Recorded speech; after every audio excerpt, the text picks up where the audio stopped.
ನಮಸ್ಕಾರ ಎಲ್ರಿಗೂ. ಇವತ್ತು ನಾನು 1 ಕಪ್ ಚಿರೋಟಿ ರವೆಯಿಂದ ಜಾಮೂನ್ ಹೇಗೆ ಮಾಡೋದು ಅಂತ ತೋರಿಸ್ಕೊಡ್ತಾ ಇದ್ದೀನಿ. ನಾನು ಇಲ್ಲಿ 1 ಚಮಚ ಆಗುವಷ್ಟು ತುಪ್ಪನ ಹಾಕಿದ್ದೀನಿ.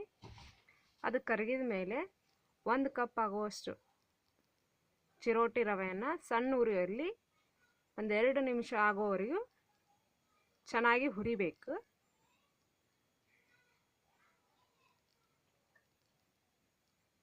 ನೀವು ರೆಡಿಮೇಡ್ ಜಾಮೂನ್ ಪ್ಯಾಕೆಟ್ ತರೋದೇ ಬೇಕಾಗಿಲ್ಲ.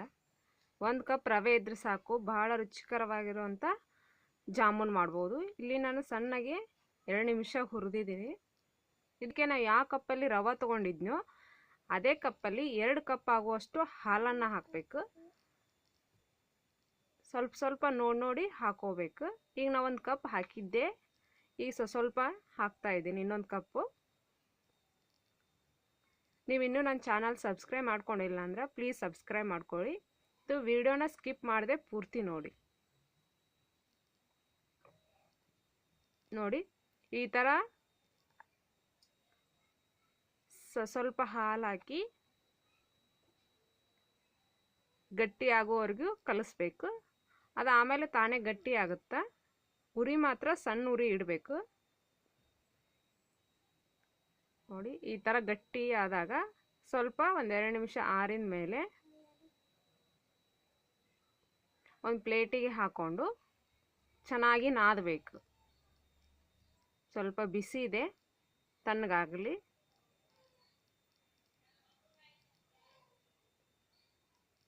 ಇದು ಆರಿದ ನಂತರ ಈ ಥರ ಚೆನ್ನಾಗಿ ಎಲ್ಲವನ್ನು ಮಿಕ್ಸ್ ಮಾಡ್ಬೇಕು. ನಾವು ತುಪ್ಪ ಹಾಕಿದ್ರಿಂದ ಅದು ನೀಟಾಗಿ ಮಿದುವಾಗಿರುತ್ತೆ ಹಿಟ್ಟು.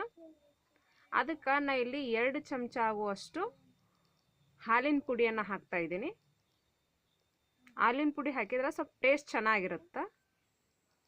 2 ಚಮಚ ಕರೆಕ್ಟ್ ಅಳತೆಯೊಳಗೆ ಮಾಡಿದ್ರಿ ಅಂದ್ರೆ ಭಾಳ ರುಚಿಕರವಾಗಿರ್ತವೆ ಜಾಮೂನು.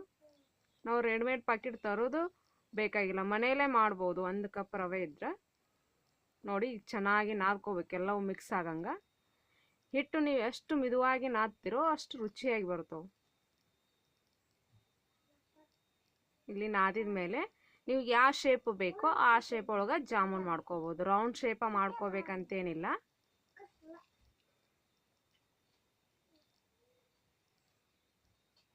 ನೋಡಿ,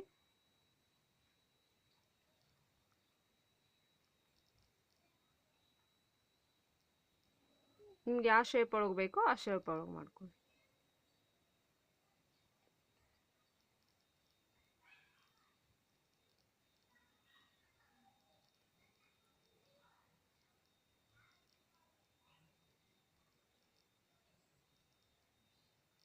ನೀವು ಹಿಟ್ಟು ಚೆನ್ನಾಗಿ ನಾದಿ ಮಾಡಿದ್ರೆ ಅಂದ್ರೆ ಅವು ಇನ್ನೂ ಮೆತ್ತಗಾಗುತ್ತಲ್ಲ, ಹಿಟ್ಟು ರುಚಿ ಬರ್ತಾವೆ.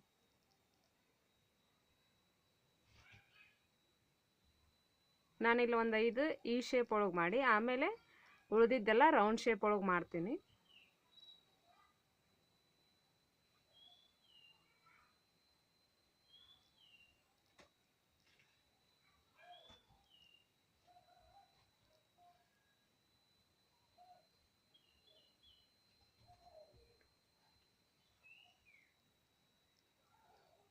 ನೀವು ಬೇಕಾದಾಗ ಜಾಮೂನ್ ತಿನ್ನಬೇಕು ಅನಿಸ್ದಾಗೆಲ್ಲ ಮಾಡ್ಕೊಂಡು ತಿನ್ಬೋದು.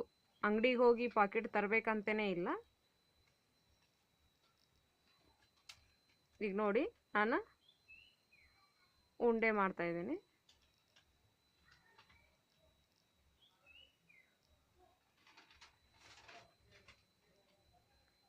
ಜಾಮೂನ್ ಶೇಪ್ ಅಂದ್ರೆ ರೌಂಡ್ ಶೇಪ್ ಅಂತಾರೆ. ಅದು ನಿಮ್ಗೆ ಯಾವುದು ಶೇಪ್ ಬೇಕೋ ಆ ಶೇಪ್ ಒಳಗೂ ಮಾಡ್ಕೋಬೋದು. ಎಷ್ಟು ಸಣ್ಣದು ಬೇಕಾದ್ರೆ ಸಣ್ಣದು, ದೊಡ್ಡದು ಬೇಕಾದ್ರೆ ದೊಡ್ಡದು. ನಾ ಇಲ್ಲಿ ಸಣ್ಣ ಸೈಜ್ ಒಳಗೆ ಮಾಡ್ತಾ ಇದ್ದೀನಿ.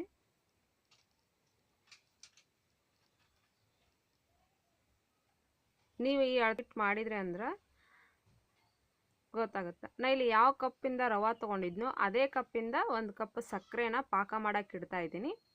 ಅದರಿಂದ 2 ಕಪ್ಪು ನೀರನ್ನು ಹಾಕಬೇಕು. ನಿಮಗೆ ಜಾಸ್ತಿ ಪಾಕ ಬೇಕಂದ್ರೆ 1-2.5 ಕಪ್ ಹಾಕ್ಬೋದು ನೀರು. ನಾ ಇಲ್ಲಿ 1 ಕಪ್ಪು ರವೆಗೆ ಅದೇ ಕಪ್ ಅಳತೆಯಲ್ಲಿ 1 ಕಪ್ ಸಕ್ಕರೆ ತೊಗೊಂಡಿದ್ದೆ. ಇಲ್ಲಿ 2 ಏಲಕ್ಕಿಯನ್ನು ಬಿಡಿಸಿ ಹಾಕ್ತಾಯಿದ್ದೀನಿ. ಇದಕ್ಕೆ ನಿಮ್ಮ ಕೇಸರಿ ಇತ್ತಂದರೆ ಕೇಸರಿನೂ ಹಾಕ್ಬೋದು. ನಾನು ಇಲ್ಲಿ ಕೇಸರಿಯನ್ನು ಹಾಕಿಲ್ಲ, ಬರೀ ಏಲಕ್ಕಿ ಪುಡಿಯನ್ನು ಅಷ್ಟೇ ಹಾಕ್ತಾಯಿದ್ದೀನಿ. ಇದು ನೋಡಿ ಚೆನ್ನಾಗಿ ಕುದಿ ಬಂದಮೇಲೆ 1 ಎಳೆ ಪಾಕ ಬಂದರೆ ಸಾಕು, ಸ್ವಲ್ಪ ಅಂಟು ರೂಪದೊಳಗೆ ಬಂದರೆ ಸಾಕು. ನಾನು ಇಲ್ಲಿ ಒಂದು ಸೈಡ್ ಇವನ್ನ ಜಾಮೂನನ್ನು ಕರಿತಾ ಇದ್ದೀನಿ.